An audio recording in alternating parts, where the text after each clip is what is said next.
שנה וחצי ש59 אחים ואחיות שלנו נמקים ומופקרים בשבי של חמאס. 548 ימים ולילות בהם אחינו ואחיותינו עוד מחכים שם שאנחנו נשחרר אותם.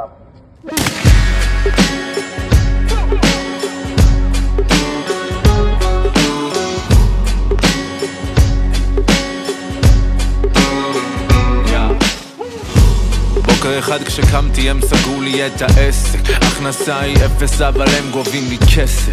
אווירת דם, אווירת דמשק, לא תמצא אותי מוחא כפיים במרפסת. איך מתקנים את כל ההרס פה, והחלום שלי מתרחק, תביא לי טלסקופ.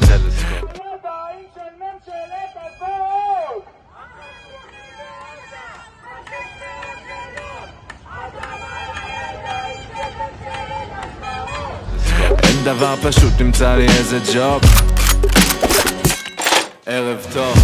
דפקתם את המדינה כל כך חזק שנשאר אבק. יש נורמליזציה של וואט דה פאק, על הקו הדק בין להיות הדק ששתק בין להיות המאבק. סרק מכל עבר, אין אמון בנדר, חוק עובר בסתר, מי מחסן את העדר, המלך הוא עירום גם בדצמבר, עד אז אין לי מה לאכול. אבל עכשיו נדבר שנייה פרקטיקה.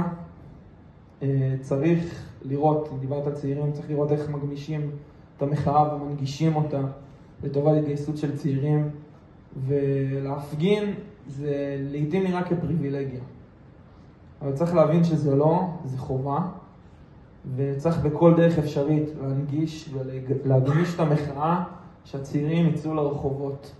חיים בגדול, אבל שיקבלו חשבון בסוף הארוחה. הם ימכרו את הכל, את הטוב, הרע וגם את אחותך.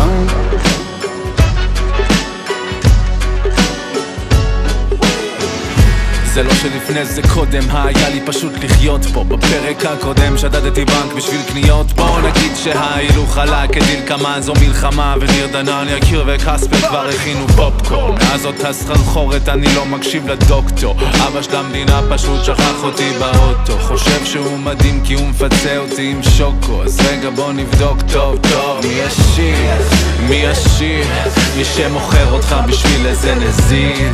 עדשים ומראה רעבים למטה ככה מרעישים, ולא השאתם יד אבל שלחתם פרשים. ככה שאני מוכן לכל התרחישים, ככה אני מרגיש ואיך אפשר להאשים.